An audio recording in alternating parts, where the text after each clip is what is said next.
Hi friends, welcome back to Archana vlogs. Friends, ఈరోజు vlog ఏంటంటే సింపుల్గా గోట్ బ్రెయిన్ ఫ్రైని అయితే ఎలా చేసుకోవాలో చూసేయండి. అలాగే మీరు ట్రై చేసి ఎలా వచ్చిందో కామెంట్ చేయండి.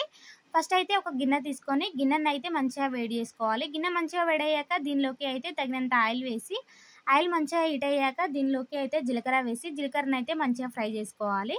జీలకర్ర మంచిగా ఫ్రై అయ్యాక దీనిలోకి అయితే ఫ్రెష్ బ్రెయిన్ అయితే యాడ్ చేసుకొని మంచిగా ఫ్రై చేసుకోవాలి. బ్రెయిన్ అయితే మంచిగా ఫ్రై అవుతున్నప్పుడు దీనిలోకి తగినంత పసుపు, అల్లం పేస్ట్ వేసి అల్లం పేస్ట్ పచ్చివాసన పోయేంత వరకు మంచిగా వేయించుకోవాలి. ఇది మంచిగా వేగాక దీనిలోకి తగినంత కారం, ఉప్పు, మసాలా, ధనియా పౌడర్, అలాగే కొత్తిమీర వేసి మంచిగా మిక్స్ చేసుకోవాలి.